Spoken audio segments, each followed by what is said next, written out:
요즘에 주춤했던 그 이스라엘의 코로나 확진자 수가 매일 1000명이 넘는 수치를 기록하면서 다시 이렇게 사회적인 거리 두기라든지 도시를 봉쇄한다든지 하는 조치들이 취해져서 또 이 땅에 살아가고 있는 저희들이나 또 우리 한인 사역자들에게는 참 어려운 시기를 살아가고 있는 것 같습니다. 이럴 때일수록 정말 하나님께서 우리를 돌보시고 우리를 정말 이렇게 은혜 부어주시고 전적인 그런 보호하심이 참 필요하다 이런 생각을 좀 하게 됩니다. 또한 한국이든 또 뭐 이스라엘이든 또 다른 나라이든 관계없이 이 코로나 시대를 지나면서 앞으로는 코로나 이전 시대로 똑같이 돌아갈 수는 없을 것이다 라는 말들을 참 많이 하게 되고 또 크리스천 신문이라든지 뭐 기독신문 이렇게 이제 신문들을 좀 매체를 조합할 때마다 교회 역시도 예전 시대 예전에 있는 교회의 모습으로 돌아가지 못할 것이다 이런 얘기도 참 많이 하고 벌써 온라인 교회가 생겨서 온라인 예배를 드리고 있는 그런 모습들도 참 많이 매체를 통해 보게 됩니다.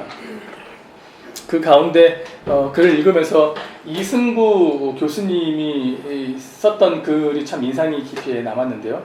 저는 이분의 말에 참 동의를 개인적으로 좀 하게 되는데요. 이승구 교수님이 무슨 이야기를 했냐면요.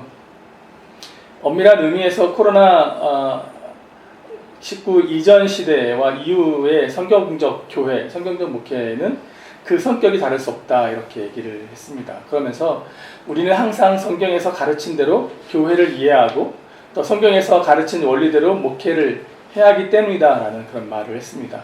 종교 개혁 시대나 내지는 근대 또 그 이후의 포스트 모던 시대 그리고 코로나 이전과 이후 같은 목회적 환경과 상황은 다르지만 우리가 그렇게 고백하고 또 피부로 느끼고 있지만 그 안에서 성경이 말하고 있는 교회를 이해하고 또 성경이 말하고 있는 그 교회를 가시적으로 드러내기 위해 목회하는 그 일 자체의 본질적으로 동일하다는 것을 그렇게 이제 이야기했던 것을 좀 봅니다.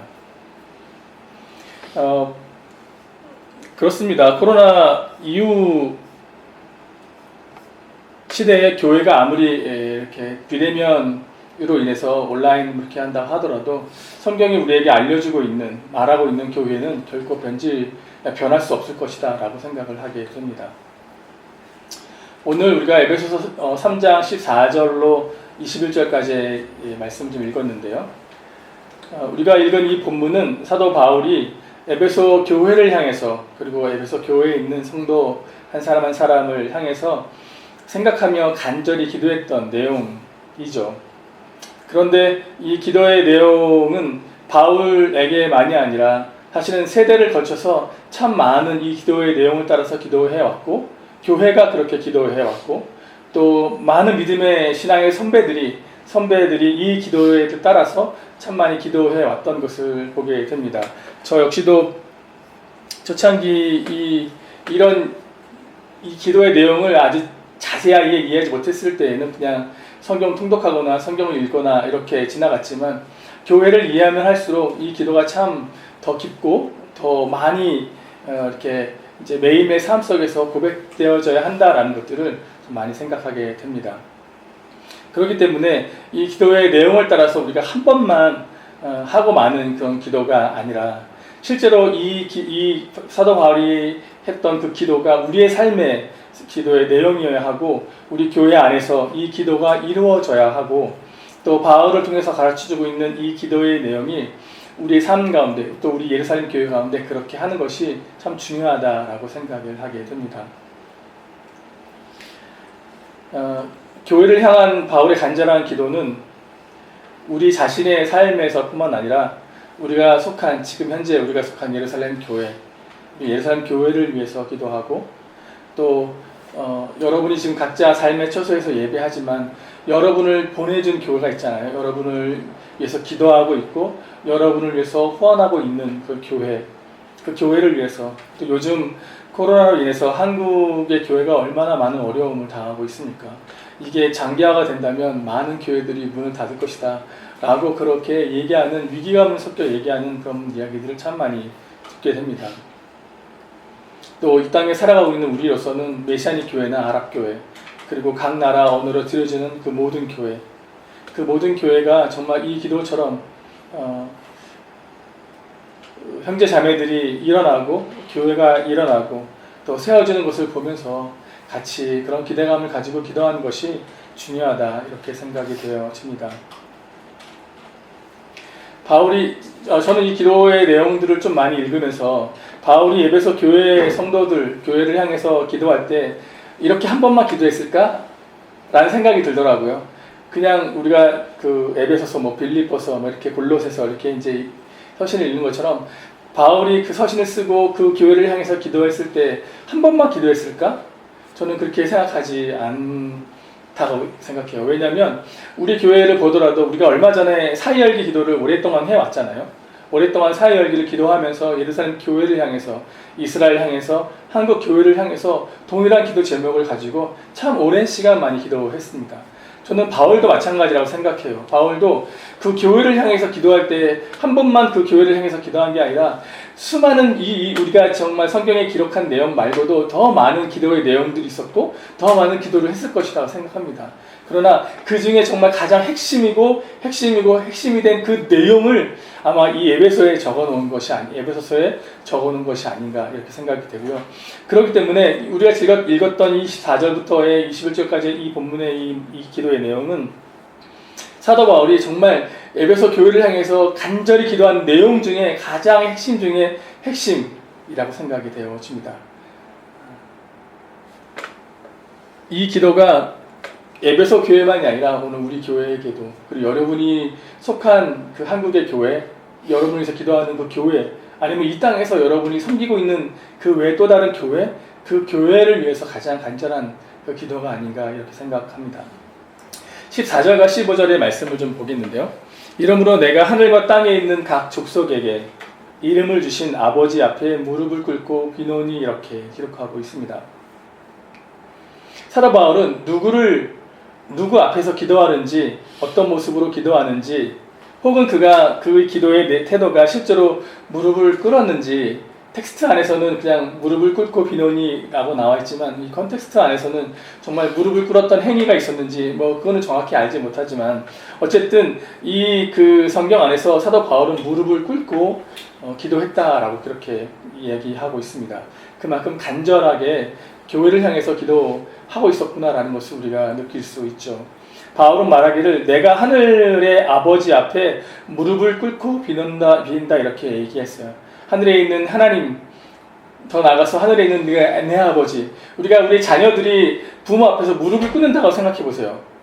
무릎을 꿇고 아버지, 아니면 내가 어머니, 내가 이렇게 간청하고 요구할 게 있습니다 라고 할 때 그 자식이 부모를 향해서 무릎 꿇고 빈다는 것은 얼마나 간절함과 얼마나 그 애통함, 얼마나 그 간절함이 있을까요? 그런 것처럼 사도 바울도 그런 심정으로 기도했을 것이다, 이렇게 믿습니다.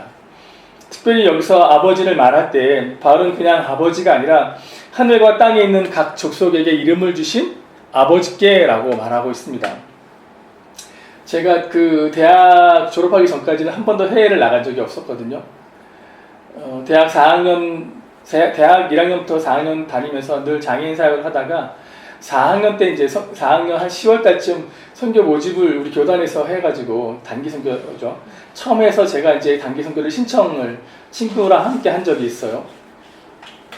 그리고 이제 그게 이제 허입이 돼서 졸업을 함과 동시에 필리핀으로 단기 선교를 갔습니다. 왜냐하면 그 당시에는 저희 교단에 선교훈련센터가 없었기 때문에 다른 기관에 GMTC라고 하는 GMF라고 하는 기관에 저희를 의탁해서 필리핀에서 한 3개월 정도 훈련을 받았는데요. 저는 그때 해외를 처음 나갔죠. 굉장히 아주 흥분된 마음을 가지고 나갔는데요. 가서 보니까 굉장히 많은 민족들이 있었고 모양도 다르고 생김새도 다르고 언어도 다르고 먹는 것도 다르고 얼마나 다양한지 제가 필리핀 마닐라에서부터 북쪽, 남쪽 민다나오까지 막 다녔었는데요. 그런 것들을 보면서 세상에 정말 많은 민족들이 살고 있구나. 다양한 언어와 문화를 가지고 살아가는 사람들이 굉장히 많구나. 왜 저들은 저런 모양을 하고 있을까? 왜 저들은 옷을 저렇게 입을까? 왜 저들은 왜 말을 저렇게 할까? 음식은 왜 저렇게 먹을까? 좀 더 편하게 살 수 있을 텐데 라는 생각을 참 많이 하게 됐습니다. 그리고 나서 이제 카자흐스탄에 갔는데요. 거기에도 130개가 넘는 민족이 살고 있었어요. 그러니까 뭐 너무 다양한 언어와 문화와 이런 것들을 가지고 살아가고 있는 사람들을 보면서 처음에는 어떤 사람이 어떤 사람인지를 분간을 하지 못했는데 살아가면서 저 사람이 어떤 민족이구나 이런 것들을 좀 알게 되죠. 한국에 살다가 이제 이스라엘도 와보니까 이스라엘에 있는 유대인들도 정말 많은 다양한 유대인들이 있더라고요. 그냥 여기서 살고 있는 유대인이 아니라 다른 알리아한 유대인들, 디아스포라 유대인들을 보면서 정말 저 사람도 유대인인가? 할 만큼 정말 다양한 유대인들 살고 있는 것이죠. 본문에서도 사도 바울은 기도하기를 하늘과 땅에 있는 각 족속에게 이름을 주신 아버지께 라고 그렇게 표현하고 있습니다. 하나님 아버지는 하늘과 땅에 있는 각 족속을 만드셨을 뿐만 아니라 그 민족과 민족의 차이를 아시고 또 민족과 민족의 특색을 나타내는 그들만의 독특한 이름을 따로 두셨다는 것을 알 수 있습니다. 하나님은 이 땅에 수많은 민족들과 사람을 두셨지만 각 민족, 우리는 잘 모르죠. 어떤 민족이 어떤 민족인지 특색과 이런 것들을 잘 모르잖아요.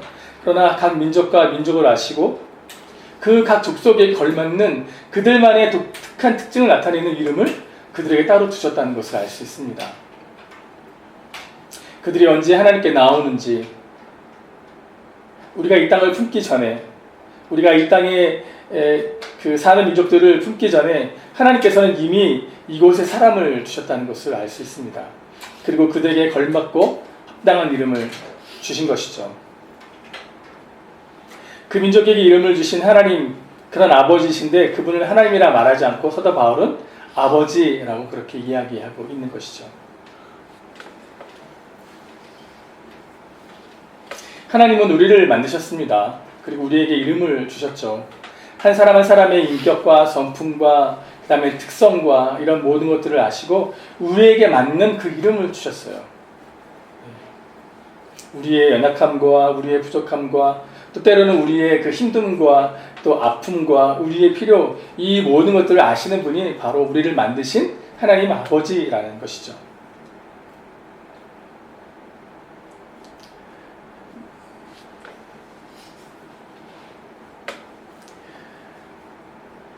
그렇기 때문에 하나님께서 저와 여러분을 부르셨다는 그 이유만으로 행복해하고 또 그렇게 이 땅에서 헌신하고 그렇게 이 땅에서 섬겨라 이렇게 말씀하실 때 그 수고와 헌신과 섬김을 이렇게 할 때 이름 없이 혹은 빚도 없이 드러남 없이 그렇게 하더라도 그것으로 인해서 행복해하고 그것으로 인해서 즐거워하고 그것으로 인해서 감사하는 여러분 되시기를 주님의 이름으로 축복합니다.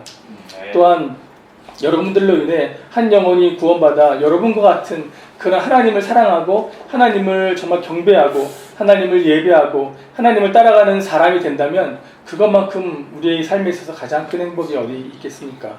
그렇게 이 땅에서 우리가 떠나라 하기 전까지 그런 마지막 삶을 이 땅에 살기를 원합니다.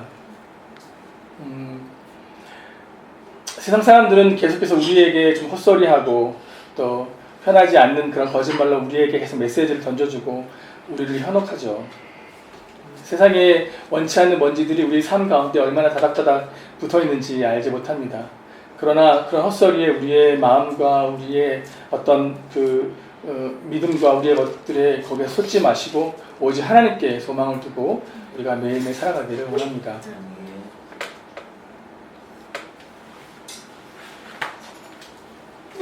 16절의 말씀을 좀 같이 보겠습니다. 하나님께서 사도 바울이 이 말씀을 통해서 교회를 향해서 간절히 기도할 때 한 3가지 정도로 기도했다라고 생각이 됩니다. 그 중에 첫 번째가 오늘 16절에 있는 말씀인데요. 읽어보면 그의 영광의 풍성함을 따라 그의 성령으로 말미암아 너희 속사람을 능력으로 강건하게 하옵시며 라고 기도하고 있습니다. 바울은 그의 영광, 곧 하나님의 영광의 풍성함을 따라 그의 성령으로 에베소 교회 성도들의 속사람을 능력으로 강건하게 해달라고 기도하고 있습니다.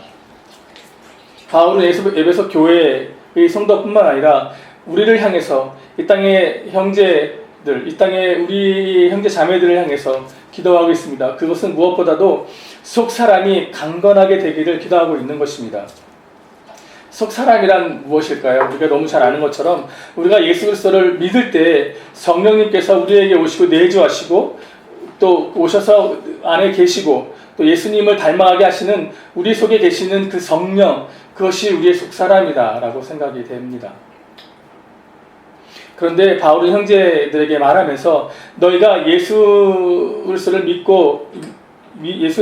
믿고 그로 인해 구원을 받았고 그래서 너희 속에 성령이 계시는데 그 속 사람이 그 상태로 계속 머물러 있는 것이 아니라 날마다 계속 여러분의 속 안에서 강하여지고 커져가고 성장해 가야 한다는 것을 원하고 있는 것입니다. 그렇기 때문에 우리가 점검해야 될 것은 나는 매일매일 삶 속에서 매일매일 주님을 닮아가는 그런 신앙의 삶 속에서 내 속사람이 강하여지고 있는가? 내 속사람이 계속 성장하고 있는가? 라는 것들을 점검할 필요가 있는 것이죠. 그러면서 사도 바울은 무엇보다도 에베소 교회가 너희 속사람이, 그 교회에 있는 성도들이 너희 속사람이 강하여지기를 기도하고 있는 것입니다. 우리의 상황이나 우리의 환경이 강해지고 더 풍요로워지고 넓어지는 것이 아니라 우리의 속사람이 강건해지기를 기도하고 있는 것입니다. 그런데 그냥 강건해지는 것이 아니라 성경 본문에 보면 그 영광의 풍성함을 따라서 성령 안에서 강해져야 한다라고 기록하고 있습니다. 우리가 아무리 강해졌다 해도 더 강해져야 하는데요. 그 영광의 풍성함 따라 강해져야 하고 성령으로 말미암아 강해져야 하는 것입니다. 지식을 따라 강해지는 것이 아니라 성령의 능력, 성령의 충만함, 성령의 기름 부으심으로 말미암아 강해져야 한다라고 말하고 있습니다. 요즘에 저는 일주일에 한 번씩 이제 공을 차는데요. 그거 외에는 다른 운동을 하지 않지만 우리가 우리의 육체를 강하게 하는 것, 우리의 육체를 강건하게 하는 것은 우리가 운동을 하면 됩니다. 예를 들자면 남자나 여자분들 헬스장에 가서 헬스를 하면 몸이 튼튼해질 수 있고 그 다음에 이렇게 뭐 피트니스 같은 거 하면 뭐 몸을 아주 좋게 만들 수 있어요. 때로는 수영을 하게 되면 우리의 신체나 우리의 호흡이나 이런 것들이 강해질 수 있죠. 때로는 매일 걷기를 한다든지 이렇게 해서 우리의 겉의 육체를 강해질 수 있습니다. 그런데 성령이 내 안에 계시지 못하면 우리가 그 영광의 풍성함을 누리지 못합니다. 성령이 내 안에 거하지 못하면 우리의 삶은 정말 육체는 강건해질 수 있지만 우리의 영적인 속사람은 완전히 피폐해져요. 성령의 인도하심과 성령의 내주하심과 성령의 도우심이 없이는 우리는 한순간도 살아갈 수 없는 존재입니다. 그렇기 때문에 우리의 속사람이 강해지는 것은 운동을 통해 강해질 수 없어요. 우리의 속사람이 강해지는 것은 다른 어떤 것으로 강해질 수 없고 오직 성령의 능력으로만, 성령 안에서만 우리의 속사람이 강해진다는 것. 그렇기 때문에 사도 바울은 성령으로 말미암아 성령 안에서 우리의 속사람이 강해지기를 간구하고 있는 것입니다.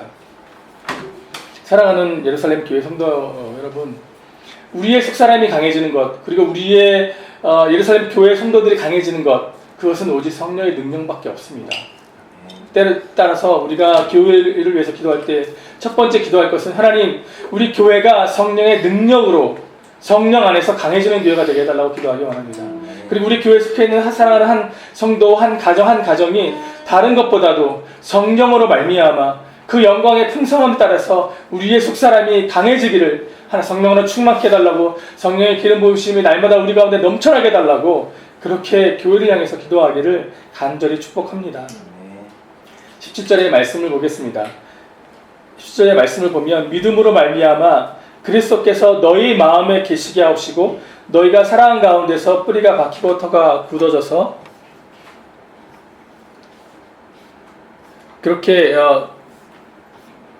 기록하고 있습니다. 바울은 믿음으로 말미암아 에베소 교회 성도들의 마음에 그리스도가 계시게 하옵소서라고 그렇게 기도하고 있습니다. 바울은 두 번째로 그리스도께서 너희 마음에 계시게 하옵소서라고 그렇게 기도하고 있습니다. 요한복음 1장 12절의 말씀을 보면 우리가 예수 그리스도를 영접하면 예수님이 우리 마음 가운데 계신다. 우리는 하나님의 자녀다. 이렇게 말씀하고 있습니다. 그런 면에서 생각해 보면 이미 여러분 안에 예수님이 계시잖아요. 저도 예수님 믿은 지가 굉장히 오래됐는데요. 내가 예수님을 믿는 순간에 이미 예수님이 내 안에 계시고 성령님이 내 안에 계시죠. 그런데 사도 바울은 왜 또 그리스도께서 너희 마음에 계시게 해달라라고 그렇게 기도를 했을까요? 사람은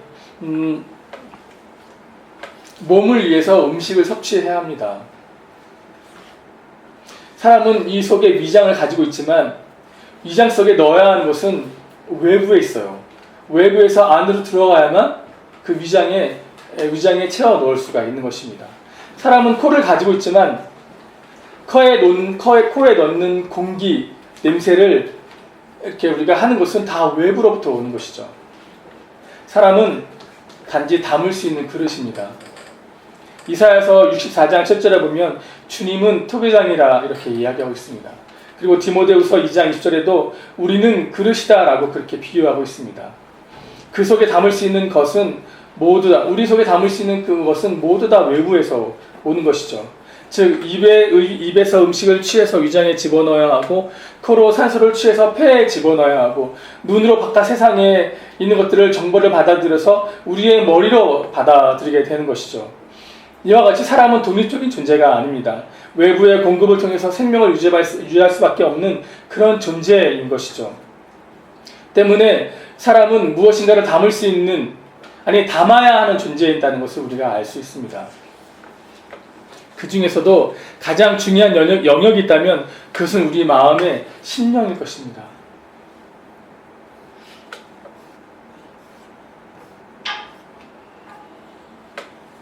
하나님은 우리를 창조하셨을 때 우리의 심령 깊은 곳에서 하나님을 담을 수 있도록 창조하셨습니다. 그 심령 중심에서 하나님을 찾아야 하고 그 깊은 곳에서 하나님을 갈망해야 하고 하나님을 목말라 해야 하고 하나님을 예배하도록 창조되었습니다. 우리가 그렇게 하나님을 예배하지 않고 우리가 하나님을 그렇게 목말라 하지 않고 갈망하지 않는다면 우리는 살 수 없는 존재로 주님은 우리를 만드셨습니다. 그래서 우리 중심에서 하나님을 담을 수 없다면 우리는 참을 수가 없고 우리는 목말라 견딜 수가 없게 될 것이고 우리는 기쁨과 즐거움과 평안을 누릴 수가 없는 존재가 될 것입니다. 우리는 빛을 받고 낼 수 있지만 빛의 근원은 아닙니다. 달이 햇빛을 통해서 빛을 받고 빛을 반사하듯이 우리도 역시 마찬가지입니다. 하나님을 통해서만 그 빛을 받고 그 빛을 드러낼 수 있는 존재인 것입니다. 그렇기 때문에 사도 바울은 교회를 향해서 간절히 기도할 때 날마다 그리스도께서 성도들의 마음에 계시게 해달라고 그렇게 기도하고 있는 것입니다. 그런데 전제 조건이 있습니다. 내 안에 계셔서 나를 다스리고 나를 통치하시고 그렇게 해서 내 마음에 계시게 해서 믿음의 삶을 살 수 있는 것에 대한 전제 조건은 뭐냐면 그것은 믿음입니다. 믿음으로 말미암아 그리스도께서 너희 안에 계시게 해달라는 것입니다. 믿음이 없이는 그리스도께서 우리 안에 계실 수가 없어요. 그것은 오직 믿음으로 말미암아 오직 가능한 일입니다. 믿음이 없이는 그리스도께서 우리 마음에 내 마음 안에 계실 수가 없는 것이죠. 때문에 더 나아가서는 예수님께서 내 마음에 계시지만 어느 정도의 내 마음에 계시는지 우리가 날마다 점검해야 되겠죠. 50%만 있는지 한 발은 이쪽에 한 발은 이쪽에 이런 것이 아니라 내 믿음으로 말미암아 주님을 의뢰하고 신뢰하는 그리고 그렇게 의식하고 있는 갈망하고 있는 그런 어떤 믿음의 수준이 정말 50%인지 60%인지 내지는 90%인지 아니면 얼마 정도의 그 믿음으로 말미암아 내가 그렇게 있는지 내 자신을 살필 필요가 있는 것이죠. 주님이 내 마음에 계시고 나를 주장하고 나를 온전히 다스릴 수 있도록 내 자신을 그렇게 주님 앞에 내어드리는 삶을 살아가기를 원합니다. 18절에 있는 말씀을 좀 보겠습니다. 17절 후반절에 보면 뭐라고 말씀하시냐면 너희가 사랑 가운데서 뿌리가 박히고 터가 굳어져서 이렇게 사도 바울은 기도하고 있습니다. 18절에 보면 능히 모든 성도와 함께 지식에 넘치는 그리스도의 사랑을 알고, 그리고 그 깊이와 넓이와 길이와 그 높이가 어떠함을 깨달아 하나님의 충만하신 것으로 충만하게 되기를 원하노라, 그렇게 기도하고 있죠. 세 번째, 사도 바울이 교회를 향해서 간절히 기도한 내용이 뭐냐면 사랑 가운데서 뿌리가 박히고 터가 굳어지기를, 그리고 모든 성도와 함께 지식에 넘치는 그리스도의 사랑을 알기를 그렇게 간절히 기도하고 있습니다. 왜 우리가 사랑 가운데서 뿌리가 박히고 터가 굳어져야 할까요? 그것은 그리스도의 사랑 때문입니다. 그리스도의 사랑을 알아야 하기 때문입니다. 바울은 교회를 향해서 그리스도의 사랑을 알라라고 이야기하고 있습니다. 왜 우리가 그리스도의 사랑 안에서 뿌리가 박히고 터가 굳어져야 하는 세 가지 목적이 있어요.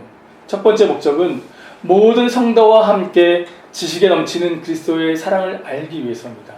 모든 성도와 함께 지식에 넘치는 그리스도의 사랑을 알기 위해서. 두 번째 목적은 그 너비와 길이와 높이와 깊이가 어떠함을 깨닫기 위해서. 세 번째 목적은 하나님의 충만하신 것으로 우리가 충만히 채워지기 위해서입니다. 그리스도의 사랑을 아는 것은 그냥 알아지는 것이 아닙니다.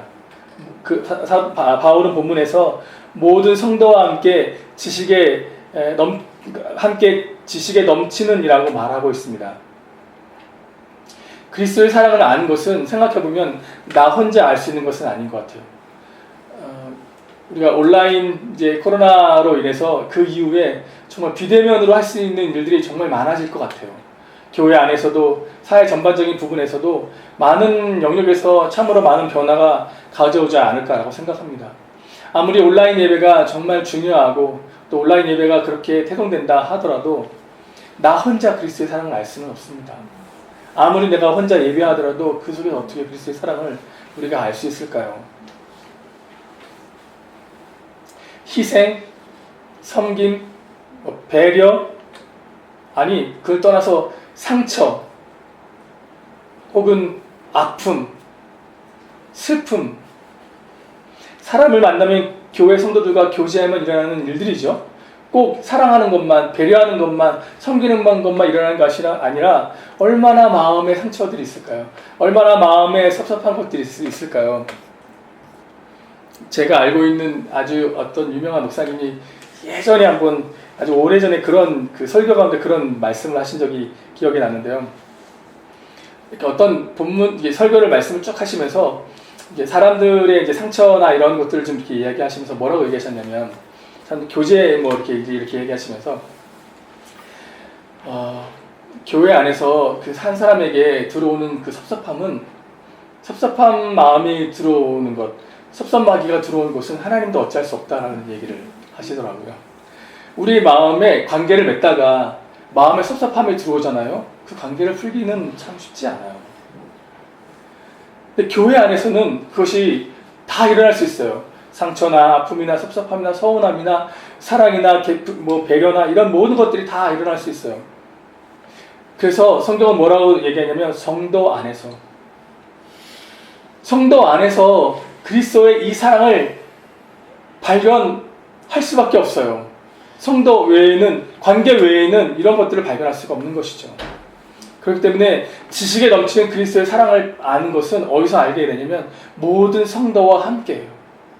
모든 성도와 함께 이런 사랑을 우리가 경험하고 깨닫고, 그래서 거기에서 하나님의 사랑이 얼마나 큰지, 나를 향한 하나님의 사랑이 얼마나 위대했던지, 나같이 부족하고 연약한 사람을, 상처 많고 상처를 주기 쉬운 나같은 연약한 사람을 얼마나 주님이 사랑하셨는지, 그리고 그것을 위해서 예수님께서 오셔서 십자가에 돌아가셨는지, 그것을 깨닫는 순간 내가 다른 사람을 사랑할 수 있게 되는 것이죠. 다른 사람을 귀하게 여길 수가 있게 되는 것이죠. 그리고 그 속에서 오는 그 길이와 넓이와 높이와 깊이가 어떠함을 깨닫게 되는 것이죠. 그것이 우리 안에서 풍성하게 될 때, 그것이 우리 안에서 더 풍요로워질 때, 그것이 우리 교회 안에서 더 풍성해질 때, 그때 비로소 교회는 하나님의 풍성함으로 말미암아 충만해지게 되는 것입니다. 성도의 교제를 통해서 그리스도의 사랑을 배우고 알아가게 되는 것입니다. 그리고 사도 바울은 한 가지 더 중요한 것을 이야기했는데요. 그것은 지식에 넘치는 그리스도의 사랑을 아는 것입니다. 우리는 그리스도의 사랑을 사랑을 배워야 되는 것이죠. 저도 뭐 사랑을 잘 배우지 못했는데요. 베드로전서 3장을 저는 보고 참 이렇게 약간 왜 하나님 이렇게 얘기한 적이 있었는데요. 베드로전서 3장 7절에 보면 이렇게 나와 있어요. 남편들아, 이와 같이 지식을 따라 너희 아내와 동거하고 그를 더 연약한 그릇이요 또 생명의 은혜를 함께 이어받을 자로 알아 귀히 여기라. 이는 너희 기도가 막히지 않게 하려 함이라. 이렇게 얘기했어요. 에베소의 5장, 1장 읽어가면 남편들아, 아내들아, 아내 사랑이라 이렇게 쭉 얘기하지만 베드로서에서만 예수님께서 베드로가 뭐라고 얘기했냐면 남편들아 이와 같이 지식에 따라 아내를 사랑하라라고 동거하라 이렇게 얘기했어요. 아내들아 남편을 사랑할 때 지식에 따라 사랑하라 말하지 않고 남편들에게 지식에 따라 사랑하라 이렇게 얘기했죠. 아내를 사랑하는 지식이 참 부족한 것 같아요. 저도. 네. 하나님은 우리에게 얘기할 때 지식에 따라 남편들은 아내를 사랑해야 된다라고 얘기하고 있어요. 그렇기 때문에 결혼하신 분들은 아내 사랑할 때 그 사랑을 좀 책으로라도 배울 수 있는 기회가 되길 바라고요.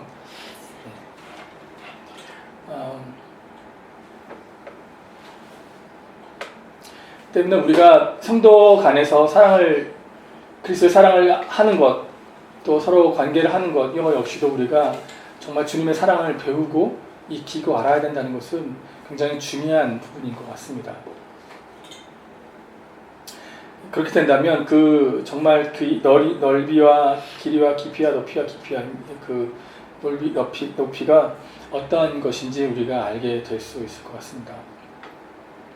그렇게 된다면 우리 예루살렘 교회 지체가 예루살렘 교회 한 성도들이 우리 한 가정들이 정말 하나님의 충만하신 것으로 충만해질 뿐만 아니라 우리 교회가 충만해지고 더 나아가서 내가 사역하고 있는, 내가 만나고 있는, 내가 관계하고 있는 유대인들 혹은 다른 민족들, 다른 사람들, 그런 사람들에게 있어 우리의 충만함들이, 그리스도의 충만함들이 증거되어지고 전해지고 드러나게 될 줄로 믿습니다. 우리뿐만 아니라 내가 이 땅에서 궁극적으로 사역하고 있는 그 교회, 그 성도, 그 영혼, 그 유대인 혹은 또 아랍인 혹은 그의 민족들, 결국 그들에게 그 교회에 하나님의 교회를 세우고 하나님의 교회가 이 땅에서 더 풍요로워지기를 기도하고 간구하고 있는 거 아니겠습니까? 나 한 사람을 통해서 그러한 관계가, 그러한 하나님의 풍성함들이 드러나기를 간절히 원합니다. 때문에 우리가 정말 교회 안에서 시기하고 방해하고 소곤소곤하게 만들고 당짓게 만들고 우리를 이만하게 만드는 그 어떠한 것은 우리를 다 몰아내야 합니다. 그런 것이 우리 안에 조금이라도 들어오면 예수 그리스도 안에서 그것을 딱 쳐내야 하는 것이죠. 그렇지 않으면, 우리가 그것을 허용하면 그것의 틈을 타서 우리 마귀가 우리를 시험하게 하고 우리를 괴롭게 하고 교회를 무너뜨리게 하는 것이죠. 우리가 삶 속에서 얼마나 많이 봅니까? 그렇죠? 그리스도의 사랑 안에서 뿌리가 깊어지고 터가 굳어지고 그래야만 우리 교회를 든든히 그리스도의 사랑 안에서 이 마지막 시대 가운데 지킬 수가 있는 것이죠. 이 땅의 모든 교회가 그러한 교회가 되기를 우리의 삶의 자리에서 기도합시다. 우리 교회가, 여러분이 속하 있는 교회, 여러분이 기도하고 있는 그 교회가 그러한 교회가 되기를 간절히 기도합시다. 뿐만 아니라 지금 현재 우리를 정말 위해서 기도하고 있는 한국교회가 얼마나 많습니까? 우리를 보내준 파송교회, 헌하고 있는 교회. 그런데 지금 코로나 사태가 오래 지속되면서 그 교회가 정말 얼마나 어려움을 당하고 있습니까? 얼마 전에 정말 그 대예배, 일반 공예배 외에 소그룹 모임이나 성가 모임이나 성경 공부 모임이나 기도 모임, 이것이 법적으로 금지되어서 그것을 시행하면 벌금을 물고 있는 그 현실 가운데 얼마나 안타깝게 정말 한국 교회가 처해 있습니까? 그리고 장기화가 된다면 문을 닫게 되는 교회가 정말 많이 있습니다. 정말 심각하고 어려운 상황입니다. 그것은 결국 그 여파가 오늘 우리 이 땅에 살고 있는 우리에게까지 오게 될 것입니다. 때문에 정말 그리스도의 사랑을 더 깊이 알고 또 성령으로 말미암아 믿음 안에서 뿌리가 박히고 터가 굳어져서 모든 성도와 함께 그리스도의 사랑을 알게 되는 그 교회, 사도 바울이 오늘 에베소서 13장 14절부터 21절까지 기도했던 그 기도의 내용을 따라서 우리가 날마다 교회를 향해서 기도하는 그런 우리가 되기를 간절히 기도합니다. 이 시간에 같이 찬양하고 오늘 우리가 읽었던 에베소 3장 14절로 사도 바울이 교회를 해서 기도했던 그 기도의 모범을 따라서 오늘 예루살렘 교회를 위해서 같이 기도합시다. 그리고 여러분이 속해 있는, 여러분이 사역하고 있는 현장에 있는 교회들을 위해서 같이 기도합시다. 그리고 여러분을 보낸 교회들, 여러분을 후원하고 있는 교회들, 그 교회들이 정말 이와 같은 교회가 될 수 있도록 어려움 당하지 않고 정말 이 마지막 시대 가운데 하나님의 보호하심과 능력 안에서 기도하는 교회가 될 수 있도록 해달라고 기도합시다. 찬양